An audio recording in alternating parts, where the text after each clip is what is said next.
Hello my dear smart gents, you are watching my channel Smart Gent 20. Subscribe this channel, press the bell icon so that you could get the notification of my latest videos. Today's class is purely based on motion in one dimension, which is for the class 11th standard IIT, JEE and NEET aspirants. So let us start our first chapter, motion in one dimension. Before further discussing this in a broader sense, let us discuss some related terms.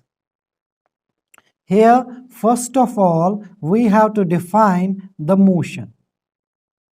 But I can easily define the motion that it is the change in the position from initial to final position. But we cannot understand it in this manner. So before discussing the motion, we should know what actually the position is.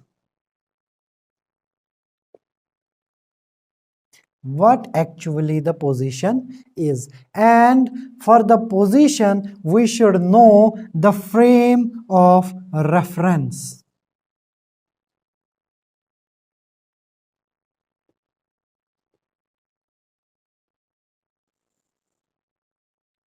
So let us discuss the frame of reference.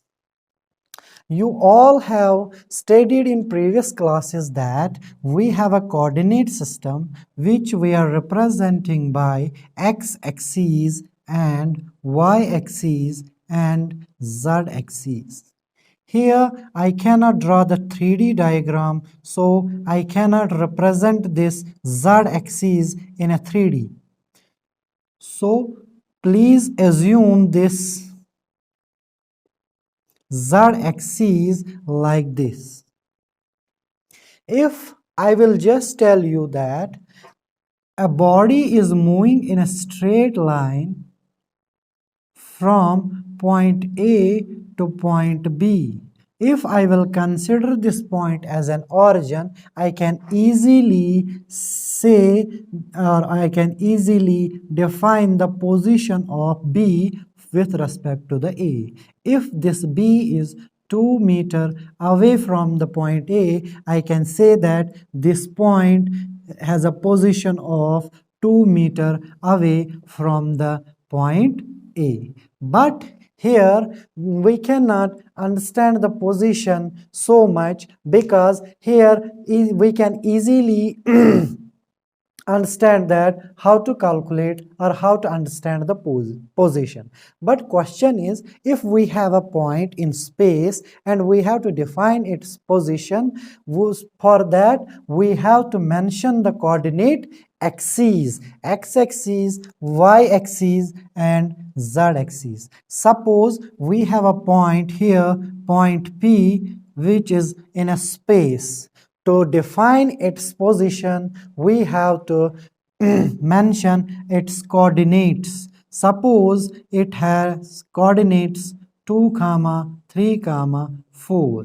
What these coordinates actually mean, you must have undergone this experience that sometimes if a friend comes to your house but he don't know the actual address of your house, in that situation, what you do, you just call him and try to guide him so that he could reach to your home, and you are saying first of all where you are presently. He defines his position by defining the surrounding, like I am in front of this shop, I am in front of that school, etc. And then you start giving him coordinates of your house by saying that you have to go straight 2 meters, then you have to move left side 3 meters, suppose, then you have to go right side by mentioning some distances. What actually that means, you are actually giving the coordinates of your house, and these coordinates will define the position of your house. Likewise, here if this point is having coordinates 2 comma 3 comma 4. What it means, it has actually moved 2 units on the y-axis and 3 units on the y-axis and 4 units on the z-axis, which here I cannot show. By drawing these lines, they will meet at a point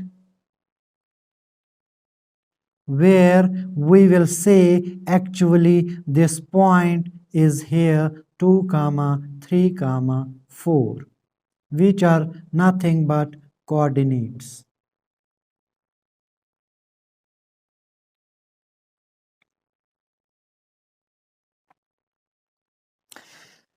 These axes are called actually coordinate axes.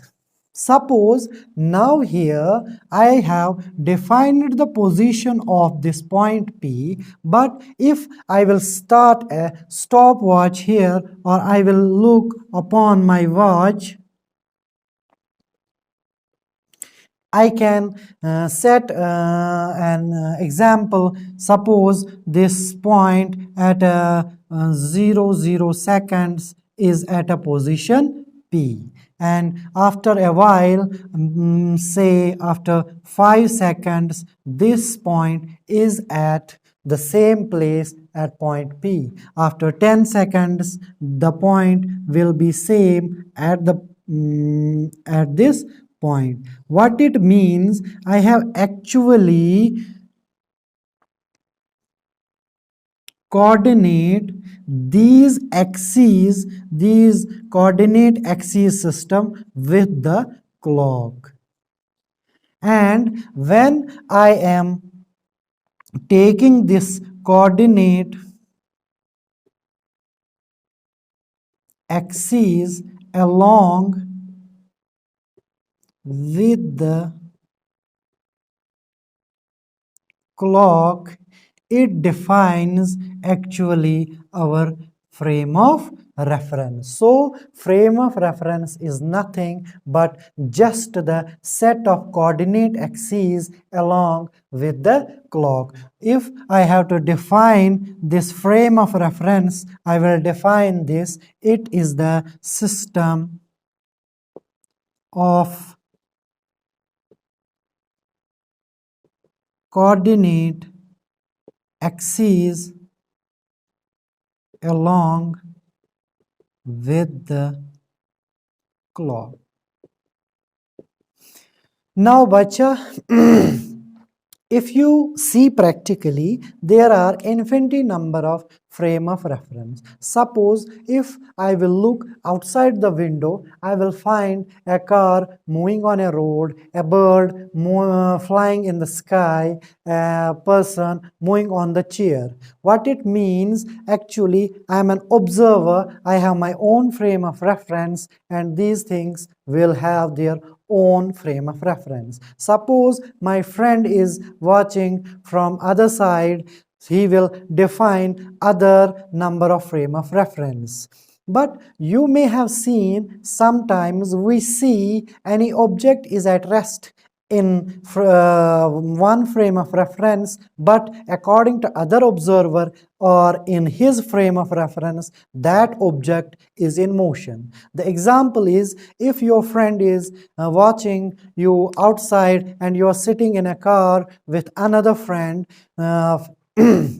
from your frame of reference, you can say your friend is totally at rest. But from the frame of reference of your friend, which is outside the car, you both are moving along with the car, means your friend is actually in motion in his frame of reference, which means there are number of frame of references. But we have defined this frame of reference broadly into two categories, which are inertial frame of reference and non-inertial frame of reference.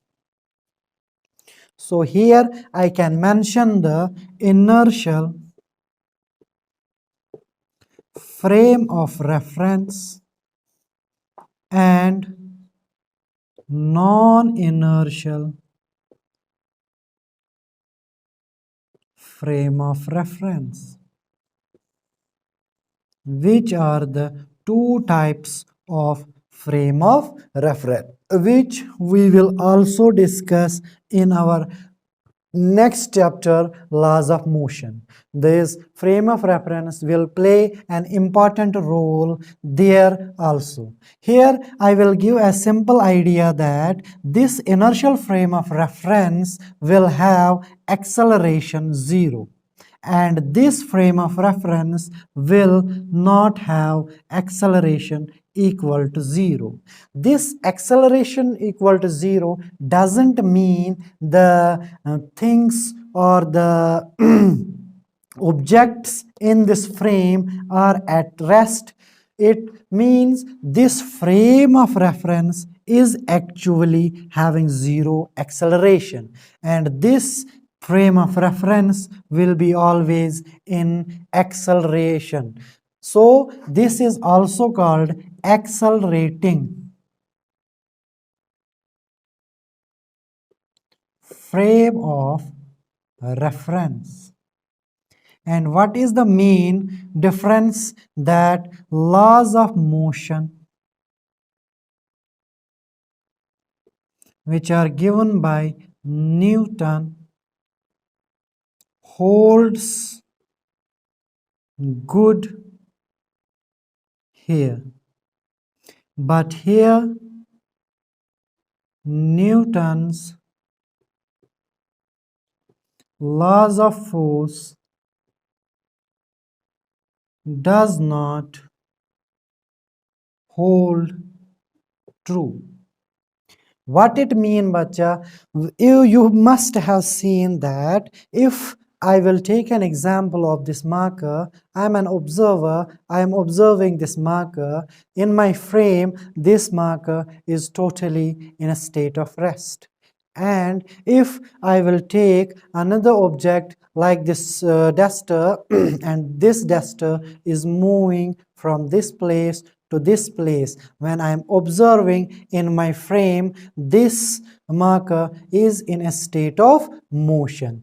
What means Newton's laws of this Newton's laws of motion holds good, which means in the inertial frame of reference, if I am observing any object which is at a rest, it will remain at rest unless and until I will not apply an external force to disturb its state of rest. Similarly, if any object is in a state of motion, it will remain in state of motion unless and until I will put an external force to disturb its state of uniform motion. So here in inertial frame, laws of motion holds good, but in non-inertial frame, I will take an example that suppose I have a disk which I am rotating continuously. Suppose I am having a disk, I am moving it, I am rotating it continuously. And suppose I have put a coin here. And when I will observe this disk and this coin, I will find out this coin and this disk are moving with a uniform velocity. But when I will apply the external force to stop this disk, I will find this disk will stop, but this coin will go from this position to that position, which means this coin will not stop by applying the force, which means here Newton's laws of force holds Newton's laws of force does not hold true, means Newton's this frame of reference does not obey the Newton's laws of force. Actually, what happens due to the inertia, this coin remains in the state of motion even though I have applied the external force. Later on we will see in the laws of these yes, laws of motion. Here we will define this frame by using the pseudo force. There I will define this, what is actually these pseudo forces. These pseudo forces will then come into the centrifugal force and centrifugal force. So I hope you understand what is inertial frame of reference, non-inertial frame of reference. If you want another practical example, you may have observed when you are riding in a car, you will find out you are in a continuous uniform motion along with the car, but suddenly when the driver applies the brake, the car stops from motion to rest, but you will fall towards the front seat. What happens? Due to the inertia, you tend to remain in the state of uniform motion. That reference is actually the non-inertial frame of reference, where Newton's basic laws will not apply. I hope you understand all this. By defining the inertial and non-inertial and frame of reference, you may have understand how we can define the position. Now moving ahead, now we know what actually a position mean. We can easily define this little term, which is motion. Motion is actually change in position. In simple words, I can define the motion now, change in position. Now you all know what actually position means, but this change in position with the passage of time.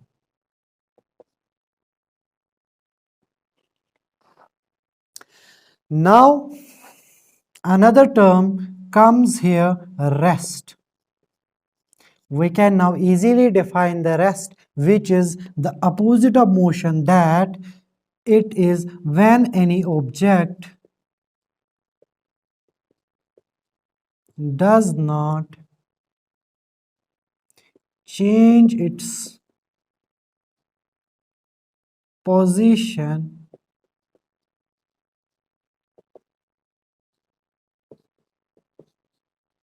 with the passage of time. Great. I hope you understand these two simple definitions. Now, you must have known that in physics, or I will say in universe, excuse me,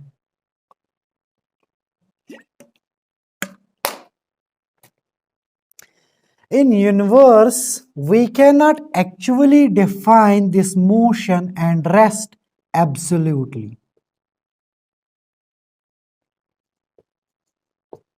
What it means, actually there is no absolute motion, there is no absolute rest.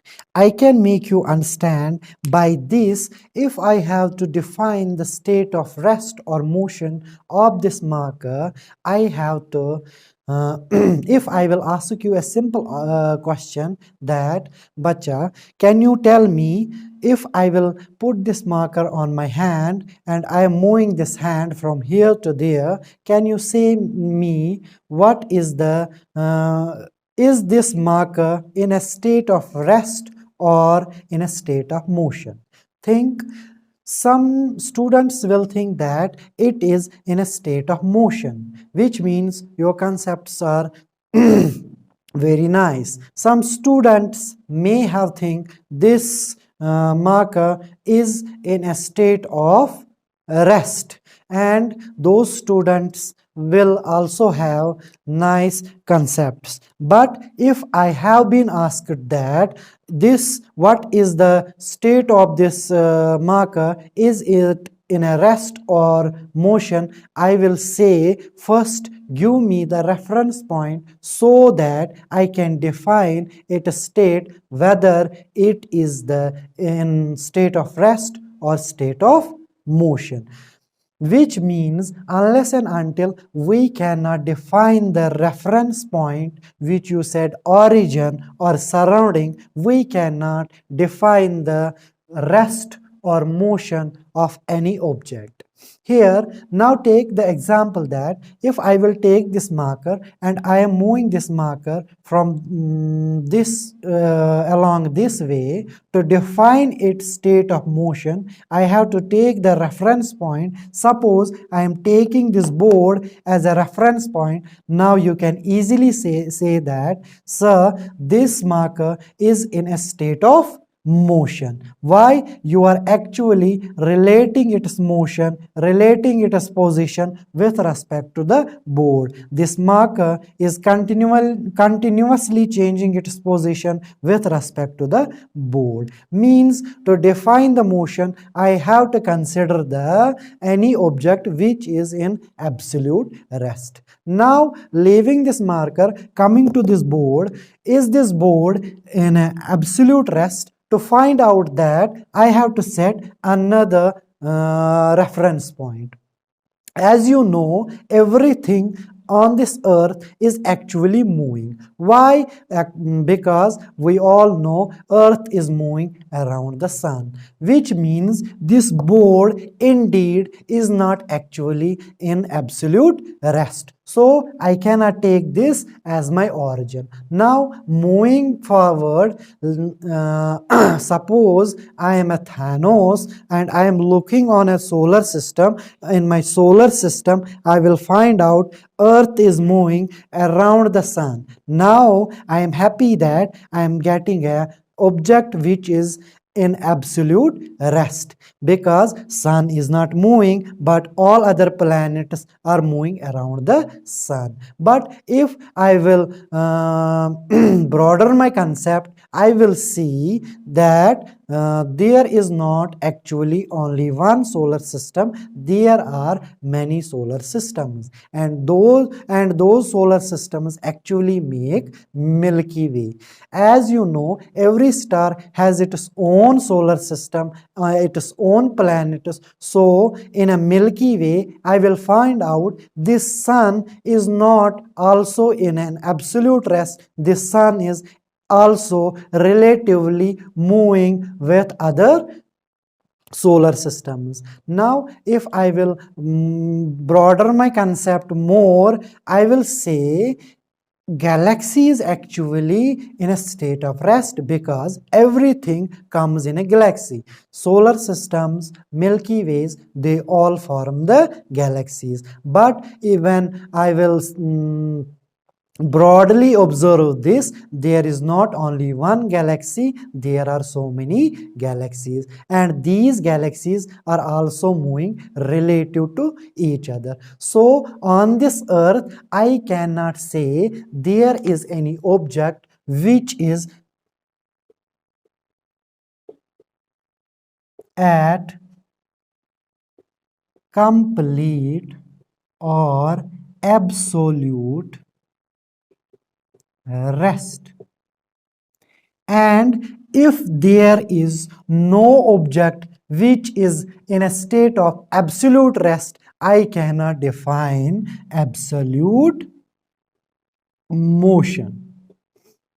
Because to define the absolute motion, I have to set the origin whose coordinates are 0, 0, which means he is not changing any position. But by illustrating here example, we have find out in this universe everything is actually moving. There is nothing which is in a state of rest, which means there is no absolute motion and there is no absolute rest. Then what we are studying in physics, we are studying the motion in one dimension, but we have find out when there is no absolute motion, no absolute rest, then what we are studying in this chapter, actually we are studying relative rest and relative motion. So, bacha, if anybody will ask you, is there any object which is having absolute motion or absolute rest? The simple answer to this question is no. Then what we are studying in a classical physics, we are studying actually the relative rest and relative motion. Means rest and motion are actually relative terms. I am relating the motion of this marker with this surrounding. Means relatively this marker is changing its position with this board. So I hope you understand this relative rest, relative motion and absolute motion and absolute rest.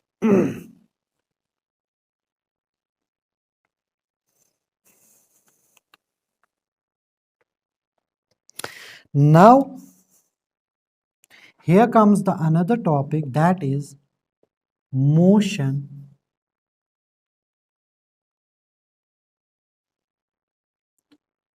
in one dimension,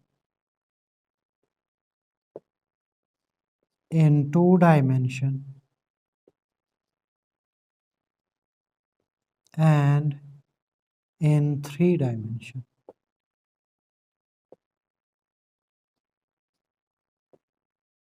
What it means, motion in one dimension, motion in two dimension, motion in three dimension. It is actually the classification of motion. We classify this motion in three categories: one dimension, two dimension, three dimension, 1D, 2D, 3D. As we have studied the coordinate system, how to find the position of any object, you may have seen that if I am having any coordinate axes, x axis, y axis, z axis. So if any object is changing its position along the x-axis, so he will have only one coordinate that will be represented by x, any number on the x-axis, and others will be 0. That means we can define the one dimension as if only one coordinate is actually changing among three coordinates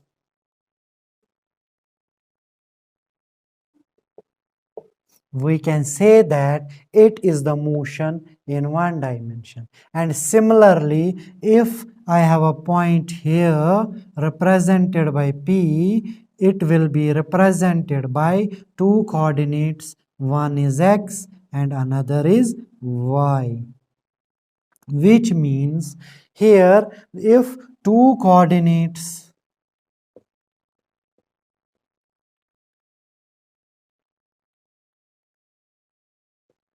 are changing among three coordinates, we can say this type of motion is two-dimensional motion. And similarly, for three dimensions, when all the coordinates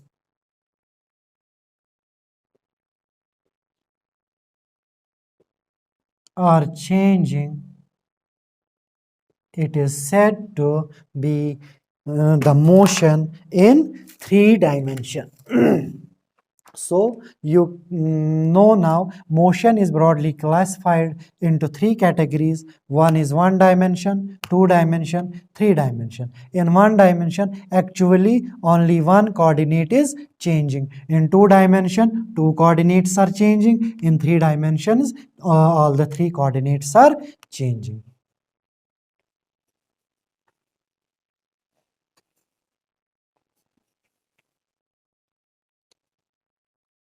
Now moving ahead, our next term is distance and displacement.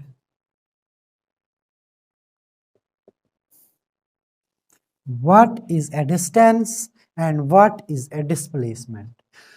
If I will define this distance, distance is actually the length of actual path traversed by any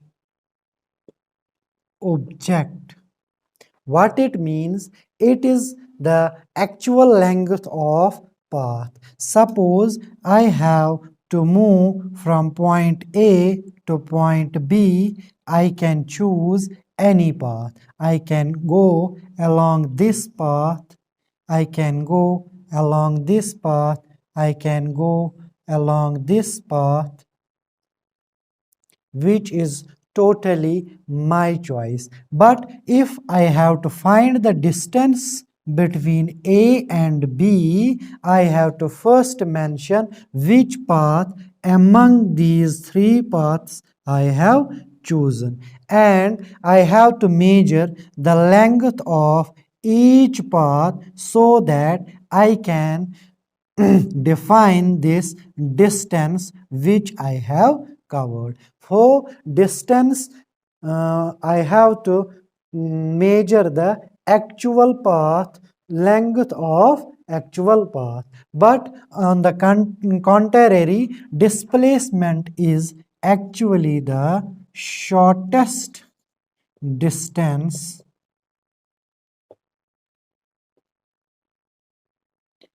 between initial position and final position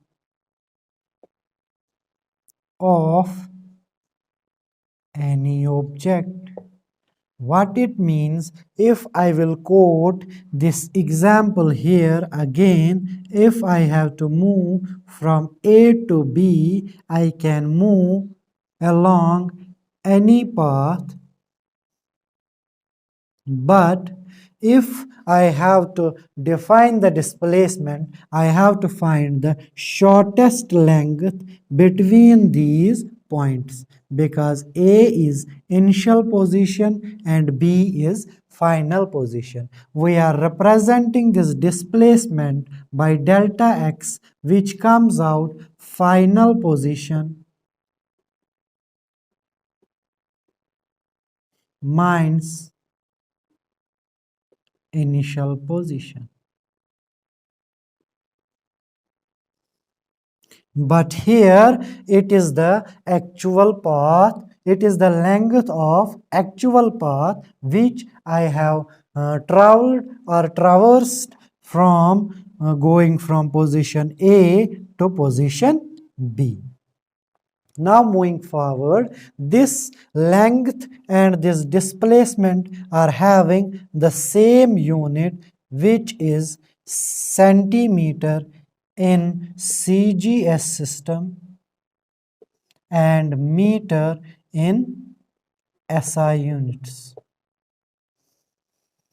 And this displacement is having the same unit, centimeter in CGS and meter in SI unit. The main difference between these two is that it is a scalar quantity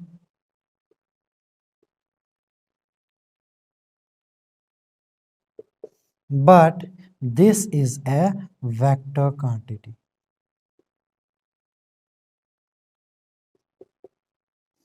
By scalar quantity and vector quantity, we understand that a scalar quantity is that quantity which is having only magnitude.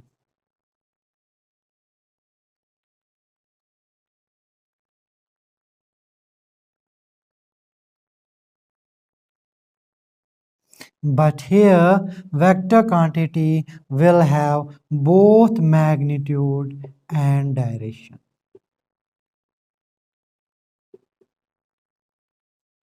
So here if I have to represent this distance from A to B, I have to just say the magnitude. Suppose it is 10 meter.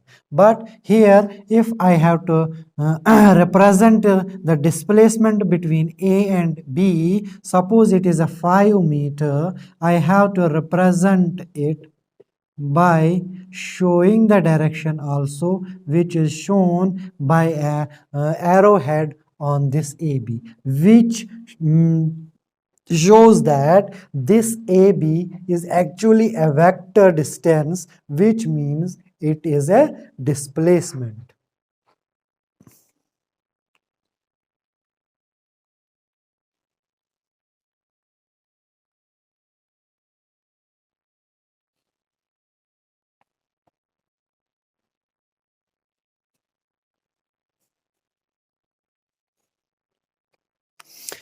One more difference between the displacement and the distance is that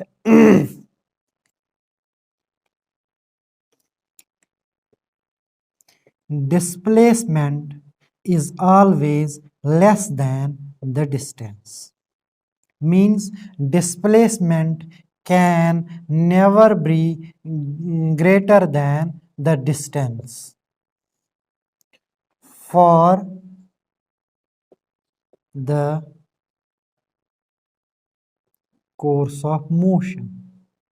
Means if we are considering any motion of any object along any path, along any path or along the displacement direction, we can find out displacement is always less than the distance moved. Here an objective is oftenly said that what will be the ratio of displacement and distance. What will be the ratio of displacement and distance? Number one option, less than 1. Number 2, greater than 1. Number 3, less or equal to 1. Number 4, greater or equal to 1. Pause the video for few seconds. Try this objective. Please comment your answer in the comment box and then return to the video to check your correct answer. Here the correct answer is less than or equal to 1. What it means, we have already seen that displacement is always less than the distance. If I will take the ratio of displacement over the distance, I can say that this is less than the displacement. It will always come out less than the 1. Because if we have a small denominator, for example 2, and I have a greater this small numerator 2 and greater denominator, I will always find out my answer will be always less than 1. Here, and confusion will be that why not this option less than 1? Why it is less than or equal to 1? Because sometimes also you may be asked, can you please tell us where you have find out the distance or the displacement comes out the same? The answer for that question is in one dimension motion, or I can say a rectilinear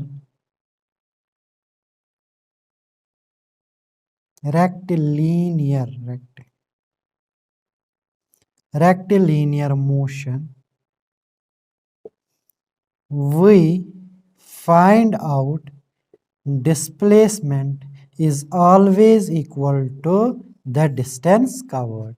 Here I can show you what means one dimension or rectilinear. It means the straight line path, which I have already discussed, one dimensional motion. There only one coordinate changes, that is why it is called one dimensional motion. In one dimensional motion, you may see that if an object moves from A to B, if the distance is 5 meter, displacement will be also 5 meter. Now you may be thinking that why not I have drawn this path where distance will be more, but we are discussing actually the one dimensional rectilinear. If I will consider this path, along this path also y coordinate is changing. So this path will not be one dimensional. So in one dimensional, distance comes out equal to the displacement. So there is also chance if I will take the ratio of displacement over distance, if the examiner is considering the one dimensional motion, there this d will come out equal to this d, so my answer will come out 1. So the ratio will be either less than 1, either equal to 1. So most appropriate answer to this question is less than or equal to 1. I hope you understand the terms that distance and displacement. One more fact between the displacement and the distance is that distance is always path dependent.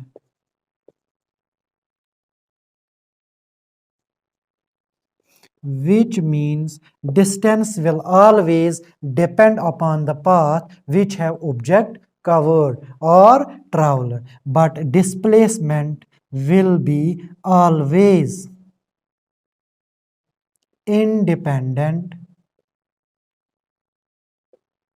of the path. So we can say that distance is a path dependent, but displacement is path independent. What it means, actually when we calculate the displacement, it comes out the final position minus initial position. So here it doesn't matter which path it has covered, we are considering the shortest path, we are considering the final position and initial position, which means it is independent of the path. But to find out the distance, we have to first observe or see which path have object actually followed, then we can calculate the distance.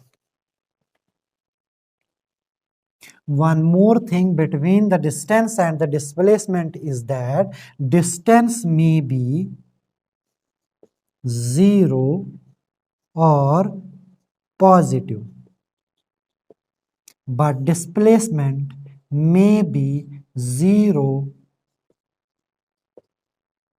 positive, or even negative.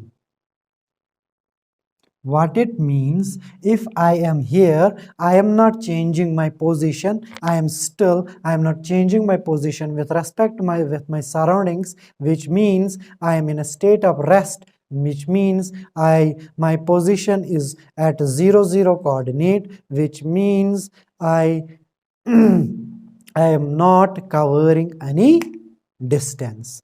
But if I am changing if this marker is changing its position from this position to this position with respect to me, means it is covering some distance, means it is traveling some positive distance. That is why it can be 0, it can be positive, but you will never see that distance is negative, because negative distance means it has some direction, because negative sign will define its direction, but we know that it is directionless quantity, means it cannot be negative. But here we can see that if my final position is equal to initial position, my displacement will come out x final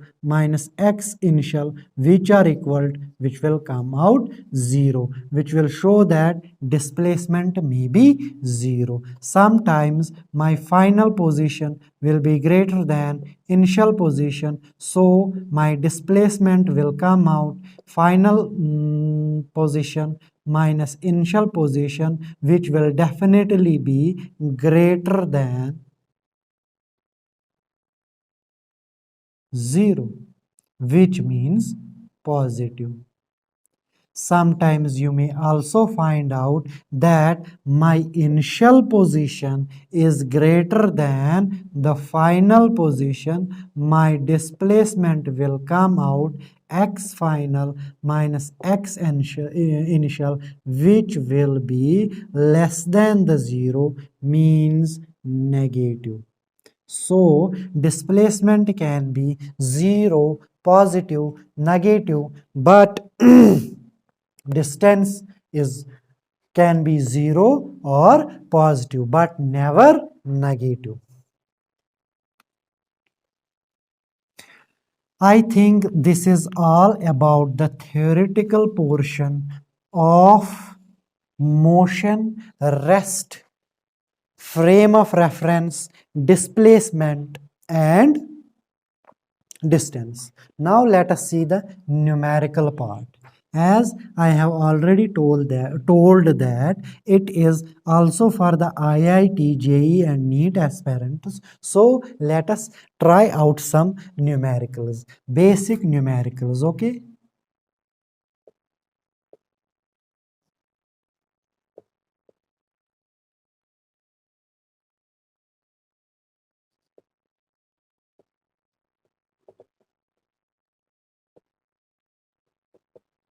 Let us see the numerical aspect of distance and displacement, which means if I am appearing any JEE or NEET or this IIT exam, what could be I asked relating the topic distance and displacement. Let us frame out a simple numerical here, that suppose a man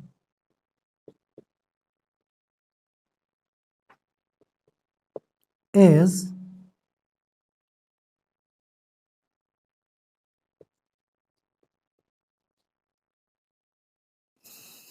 leaving his home for ops. A man is leaving his home for office and he starts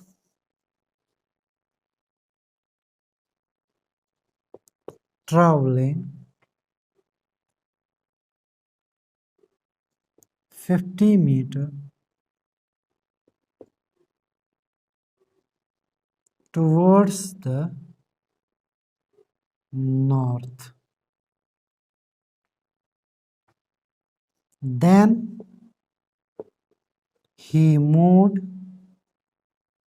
20 meters, no, 40 meters, 40 meters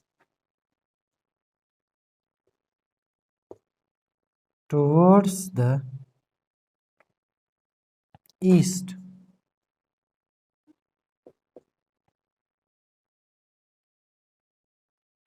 After that, he finally reaches the office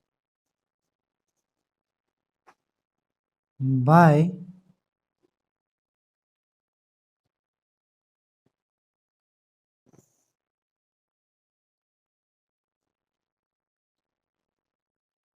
covering a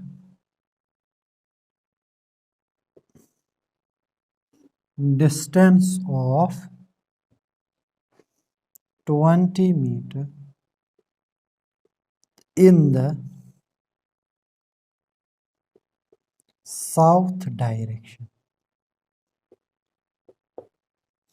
So I am requesting you, please pause the video for 1 minute. Try this numerical so that to see whether you have actually understand the concept of distance and displacement, and comment your answer in the comment box. Then come to the video and check your this answer. So please pause your answer for a while.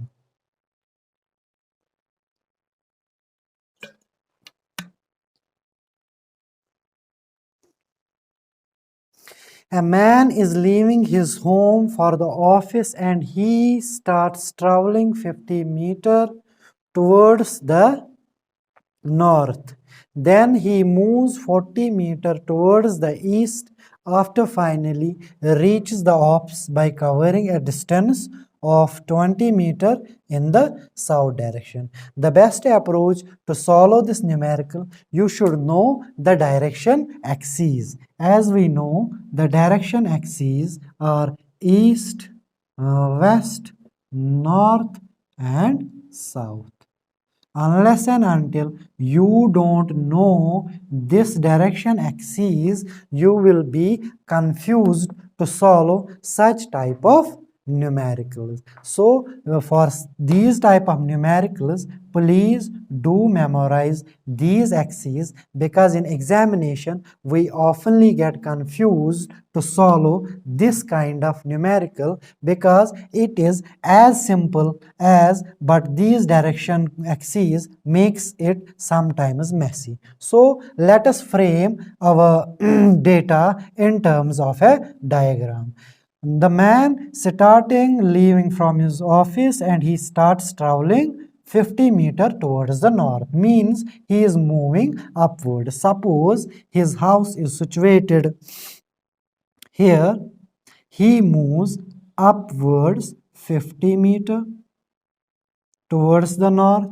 Then he moves 40 meters towards the east, that is towards the right side. Then he reaches his office by covering 20 meters in the south direction. That means 20 meters downwards. Now this will become the simplest numerical, and we can easily solve it. Now we have to find, okay, oh, I forget what we have to find. Find out distance and displacement.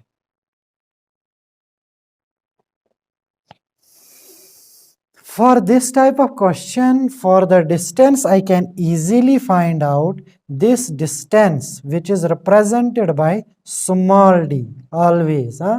First meter, I have already told that distance is a path dependent. So he moves from A to B, B to C, C to D. Now I have to trace the actual path. I have to find out the actual length, and actual length is 50 plus 40 plus 20, which will come out 50 plus 40 plus 20. It will come out 50, 40, 90, 20, that is 110. So it is easy to find out the distance. But now we have to find out the displacement. As we have understand that displacement is the shortest distance, displacement is the unique distance. So here the unique distance or the shortest distance will be by joining these two points. And by joining these 2 points, my displacement will be actually AD. Here, to find out this AD, I have to draw an imaginary dotted line from D, which will be parallel to this BC and will meet AB, suppose at a point E. Let us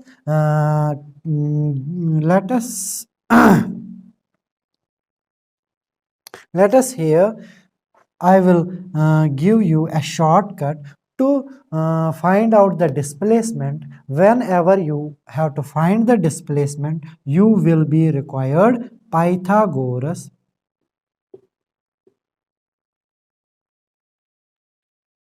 theorem,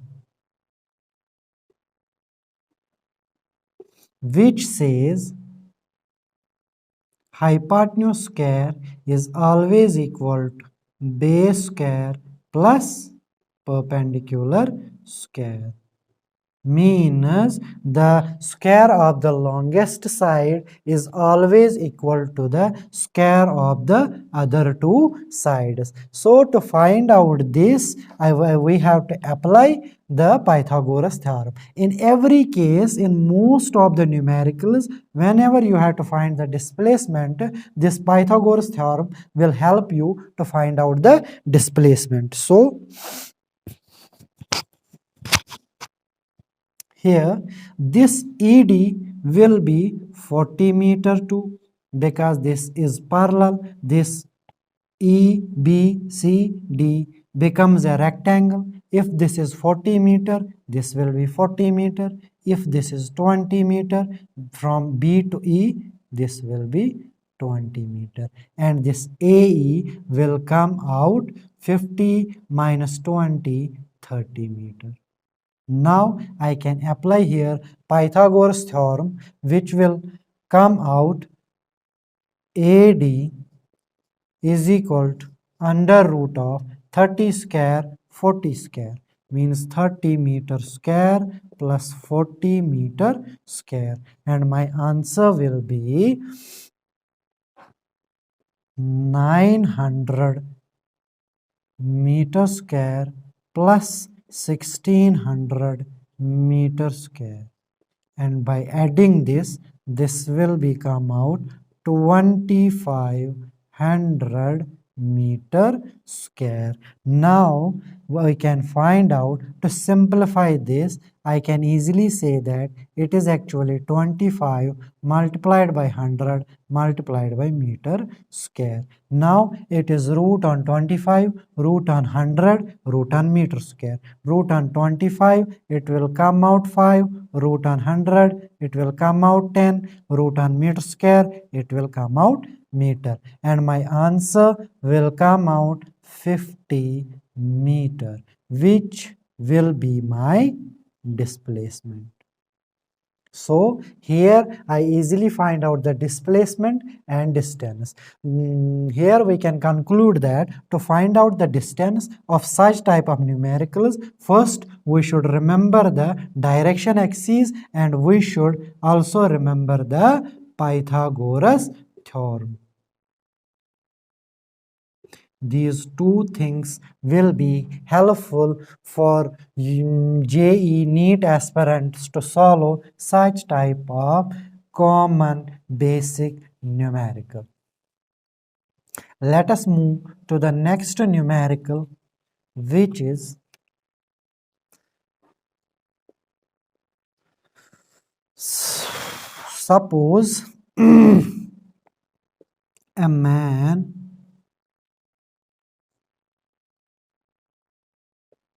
covers or travels 1/4 of the circular path. What will be the ratio of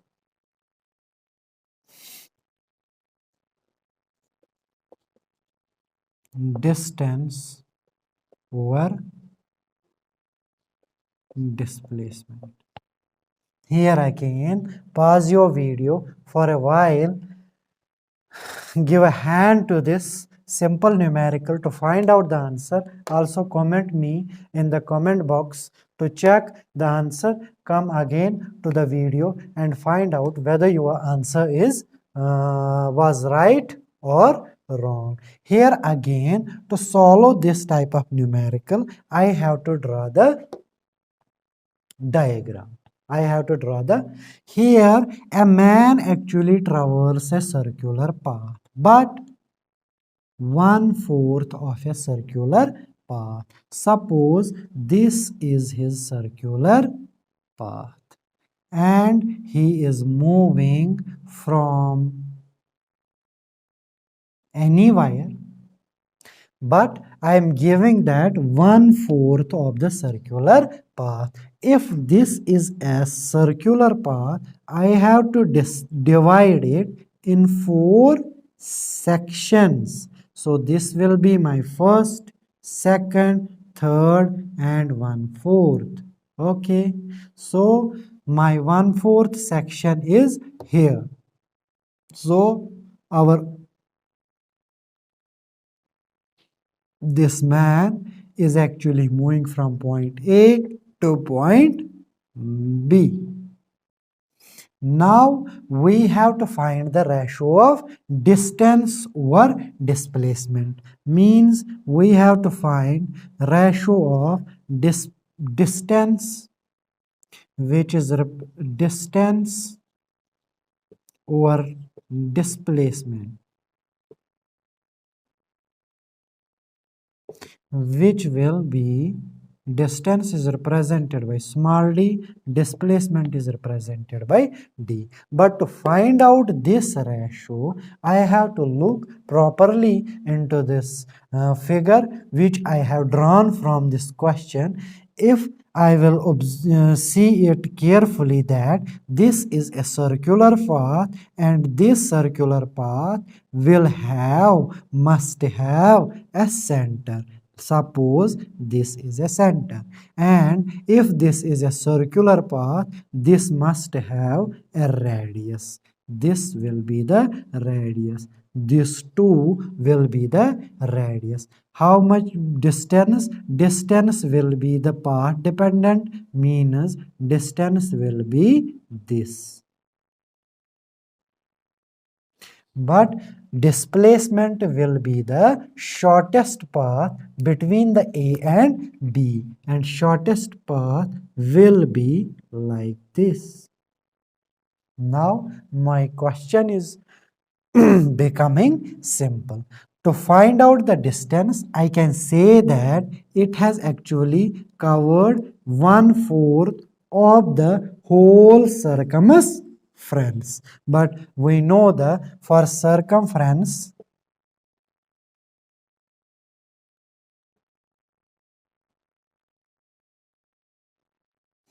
There's a formula 2 pi r. By this formula, we can find out the circumference of any circle. But my here object or this man is covering actually 1/4 of the circular path, which means 1/4 of the circumference. So our distance will be 1/4 of the 2 pi r, which will come out 1 by 2 pi r. So half part is solved. Now I have to find out the displacement. And as I have already told you, for displacement we will be always requiring this tool, that is Pythagoras theorem. Here you can say that it is a right angle triangle and Pythagoras theorem can be applied here. The square of the longest side will be equal to the square of other two, sum of square of other two sides. So by applying the Pythagoras form to the triangle, right angle triangle ACB, I will get AB square will come out AC square plus BC square, which will come out AC is represented by R square, BC square is represented by R square. So my AB will come out under root of R square plus R square. So our AB will be twice of R square under root. So let us move to here. AB is equal to under root of 2R square, which means this root is for 2 and this root is also for this R square. I can more simplify that. This is actually under root 2 multiplied by under root R square. Square and root will go out. It will come out R under root 2, which is nothing but our displacement. Now we can easily find out the ratio, which is d over d, which will come out here 1 by 2 pi r divided by r under root 2. R here r and r will get cancelled. So we will get the ratio d by capital D, that is distance or displacement, will come out pi over 2 root 2. So this is your answer. I hope you understand this type of numerical. So moving to another type of numerical which may be asked in your examination, especially in competitive examination, such type of numericals are asked. If I will formulate another type of numerical, that if a man is having a displacement of 200 meter by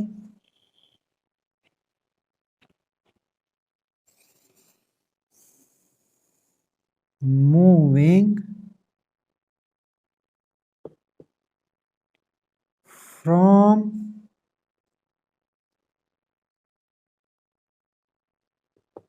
point A to point B along the semi-circular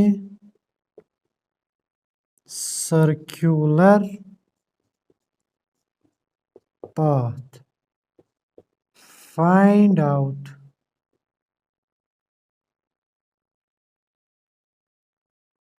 distance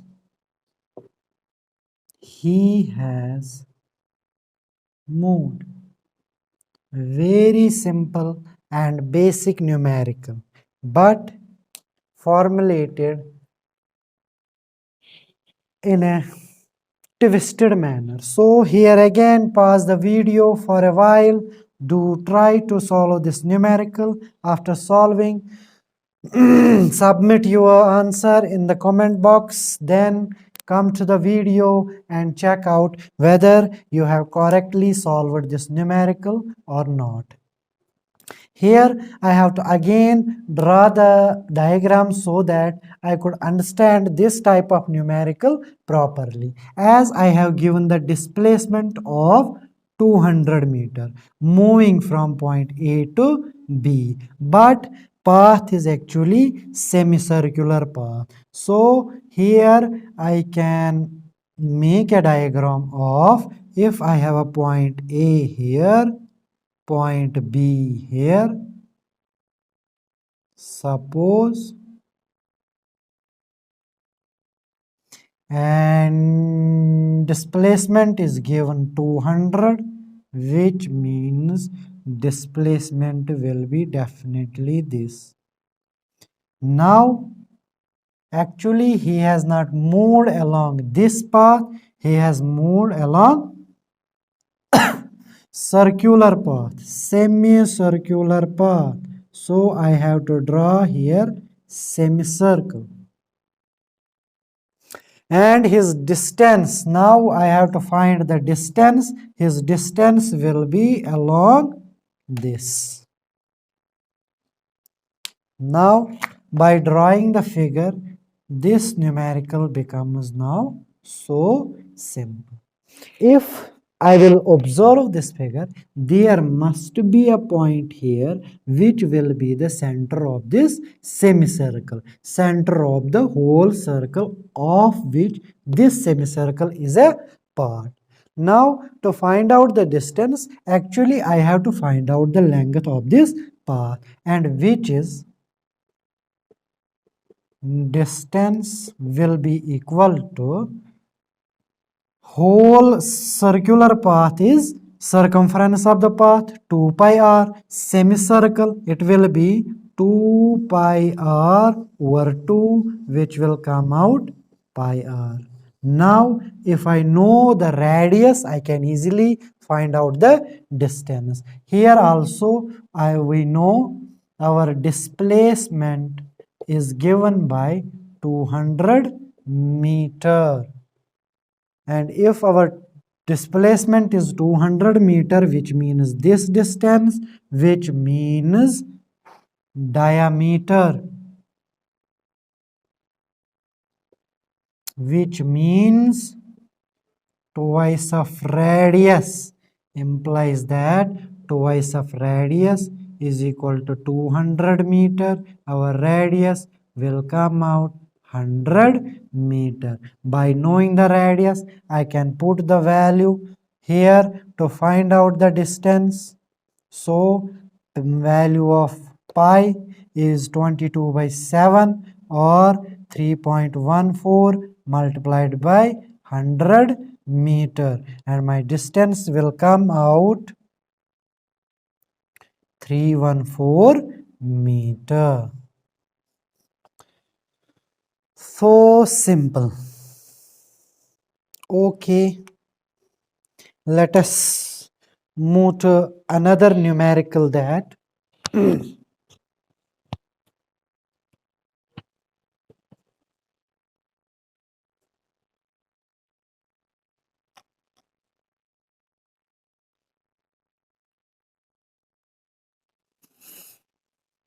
today I am just presenting these basic numericals. In future lectures, we will increase its level so that you will become champ in solving in any kind of numerical. First, we will start from zero, then we will upgrade our concepts, and then we will upgrade of solving technique of any numerical, then we will jump to the high level numericals. So don't find yourself hurry that why we are not solving any complicated numericals, because this is our start. We will start from the basic level to the highest level we could reach. So if I will here give you a homework, let us today I will give you a homework. You will follow this numerical and then you will comment me the answer in the comment box. Then there I will provide the answer and I will check each student's approach whether he could follow this type of numerical or not. Suppose an athlete, okay, suppose an athlete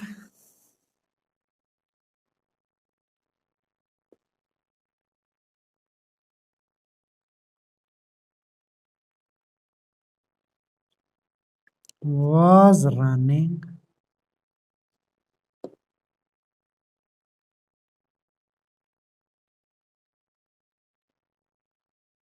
in a circular path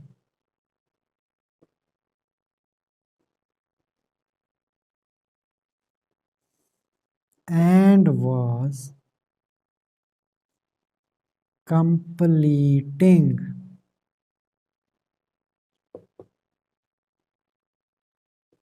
one round in 40 seconds.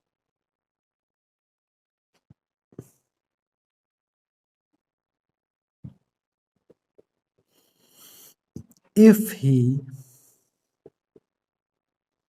spent 2 minutes and 20 seconds for his training,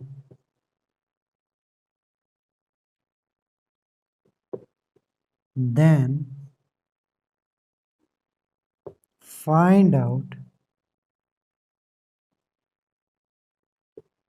the distance he traveled and also the displacement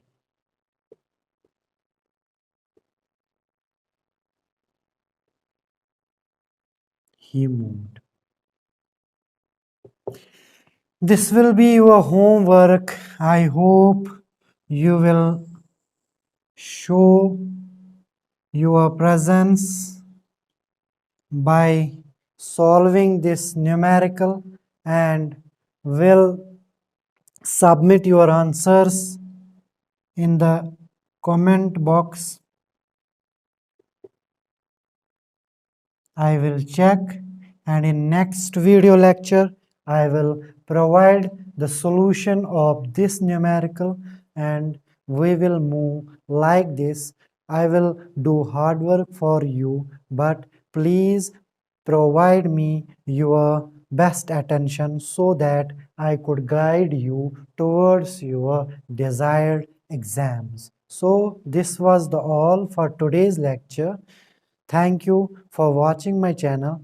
And at the last, I will also request you again, please subscribe my channel, share these videos as much as you could so that these videos could reach to those students who are not actually able to coach themselves because of some circumstances, their own reasons, but they want to flourish their study. If they have any source, they could do better in this competitive world. So please share these videos as much as possible. It could reach to them and enlighten them also. So Allah Hafiz and thank you all.